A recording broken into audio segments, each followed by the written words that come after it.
Apakah Anda masih ragu ketika ingin membuat sebuah website atau aplikasi untuk bisnis atau perusahaan tempat Anda bekerja?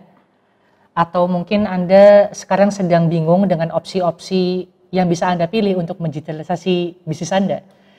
Di akhir video ini mudah-mudahan Anda bisa mendapatkan beberapa jawaban dari apa yang Anda cari.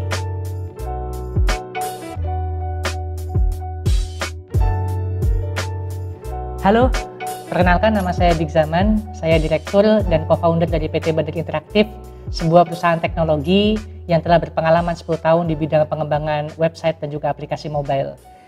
Banyak di antara beberapa teman-teman saya atau beberapa calon klien Badar yang bertanya, Mas Dik, kira-kira waktu yang tepat gak ya saya sekarang untuk bikin sebuah aplikasi atau bikin sebuah website?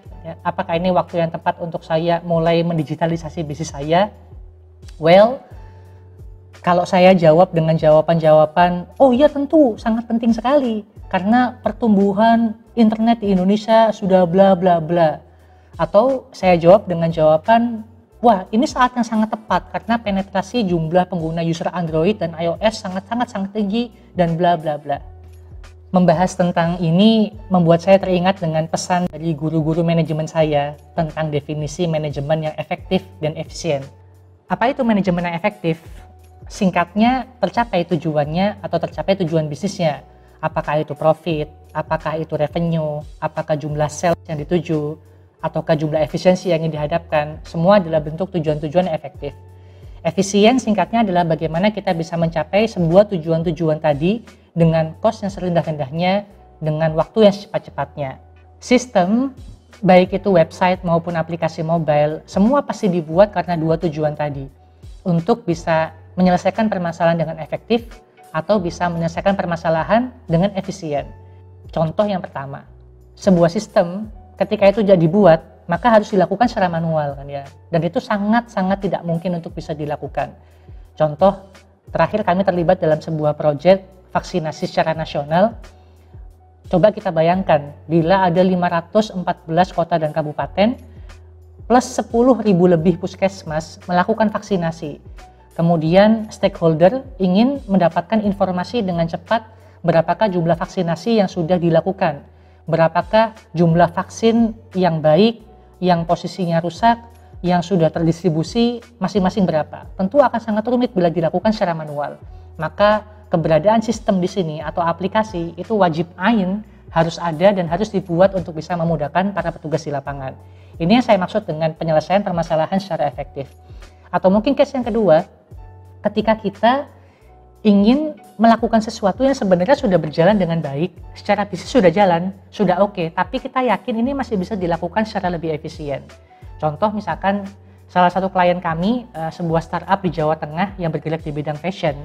Dia pada saat itu sudah bisa memiliki revenue sekitar 1 miliar dalam waktu kurang lebih hanya 6 bulan. Secara bisnis sudah jalan, bagus, penjualan oke, reseller semangat, dan seterusnya. Tapi coba teman-teman bayangkan ya, dulu cara kerja mereka itu seperti apa. Saya dulu pernah datang ke salah satu kantornya di Salatiga. Mereka hadir, saya waktu itu datang ke sana, posisinya ada sekitar 5-10 orang CS duduk di sebuah ruangan. Mereka masing-masing pegang tablet kan ya untuk mencatat order dari setiap customer mereka. Dan kemudian, tahukah teman-teman, stok-stok dari produknya itu ditulis di sebuah papan tulis gitu kan ya. Kemudian ada misalkan produk A, jilbab B, itu ada turus-turusnya gitu untuk menghitung jumlah stok-stok yang masing-masing. Jadi kalau ada orang pesen nih, contoh ada orang pesen satu produk, orang CS-nya berdiri, kemudian ngapus satu turus seret gitu kan ya. Ada lagi yang pesan, dihapus lagi seret gitu kan ya. Itu luar biasa kan ya, sangat manual sekali. Dan ketika saya diskusi dengan beliau, klien kami ini, beliau menyampaikan, beliau yakin ketika ini bisa disistemasi dengan aplikasi mobile akan bisa lebih cepat, lebih efisien, dan bisa menghasilkan profit yang lebih besar lagi.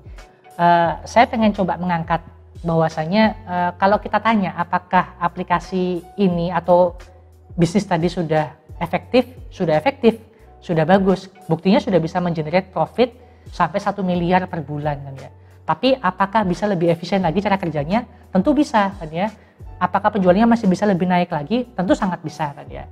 Maka kalau kembali pada pertanyaan awal, kapan saatnya kita melakukan digitalisasi sebuah bisnis?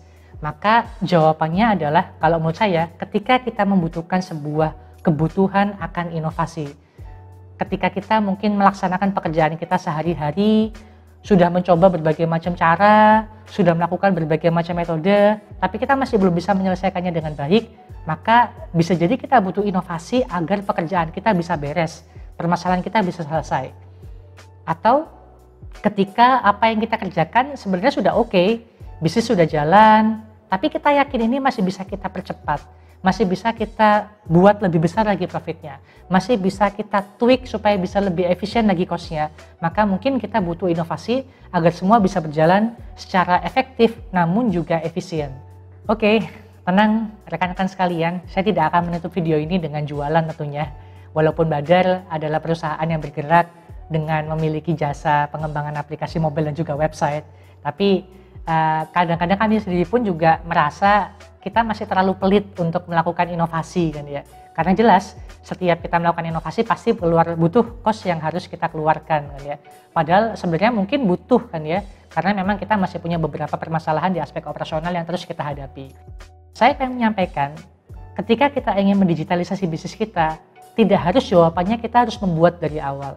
Tidak harus kita harus membuat website, tidak harus kita harus membuat aplikasi dari awal. Tidak harus seperti itu. Setidaknya ada 3 buah cara yang bisa rekan-rekan pilih ketika ingin melakukan digitalisasi bisnis pada bisnis teman-teman sekalian. Yang pertama, bisa dimulai dengan kita memilih tools-tools yang gratis dulu kan ya. Misalkan hari ini pada saat pandemi tentu permasalahan utama untuk semua perusahaan adalah masalah komunikasi kan ya. Dan banyak sekali tools-tools gratis di luar sana yang menawarkan servisnya untuk bisa kita coba. Contoh misalkan Slack kan ya, atau ya sesimpel Telegram, WhatsApp, itu kan juga bagian dari tools komunikasi yang gratis, bisa kita coba dan bisa kita terapkan di kantor kita masing-masing. Atau kalaupun memang tidak menggunakan aplikasi sejenis itu, misalkan ada yang punya beberapa penawaran-penawaran yang harus di-maintain, harus dikelola kan ya, maka teman-teman bisa memilih aplikasi seperti Google Sheet ya, atau beberapa tools-tools yang lainnya yang gratis yang bisa teman-teman coba. Yang kedua, kalau misalkan rekan-rekan sekalian sudah mulai merasakan manfaatnya dengan menggunakan tools-tools gratisan tadi kan ya, mungkin ada saatnya sudah mulai mencoba beberapa solusi-solusi yang sifatnya keluar cost tapi masih relatif hemat kan ya. Tidak harus buat dari awal, tapi dengan solusi-solusi yang sudah ada dengan skema SaaS misalkan, atau software as a service, biar lebih murah kan ya. Contoh misalkan tadi, kalau menggunakan Slack itu sudah merasa cukup worth kan ya, maka teman-teman bisa mencoba Slack versi premiumnya dengan mengeluarkan beberapa dolar atau beberapa rupiah, sudah bisa untuk mendapatkan fitur yang lebih bermacam-macam dan lebih rich lagi yang bisa teman-teman dapatkan. Atau kalau ada yang punya permasalahan untuk mengelola penawaran-penawaran atau leads yang masuk dalam perusahaannya, bisa mulai mencoba beberapa software-software CRM yang cukup terkenal di luar sana seperti HubSpot, Salesforce, atau beberapa software yang lainnya. Atau ketika teman-teman sekalian punya problem pembukuan, akuntansi, keuangan di perusahaannya masing-masing, bisa juga dengan memulai mensubscribe beberapa layanan-layanan seperti Jurnal ID misalkan. Sebagian Badar sekarang sedang menggunakan itu untuk bisa memudahkan proses mengenerate laporan, keuangan, arus kas, laba rugi, dan segala macamnya. Itu poin yang kedua.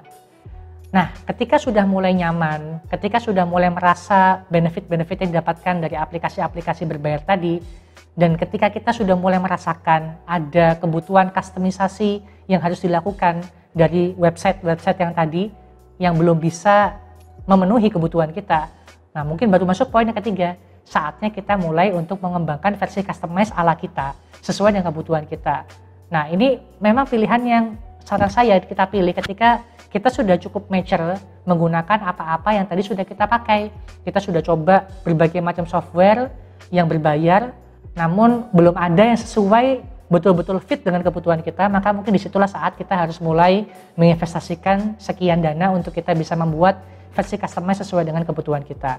Oke, rekan-rekan sekalian, mau pakai cara gratisan, mau pakai software-software yang berbayar secara SaaS tadi ya, software as a service, atau mulai mengembangkan secara customize sesuai dengan kebutuhan kita, well, silakan bisa dipilih dan dipertimbangkan sesuai dengan kebutuhan kita dan budget yang kita miliki.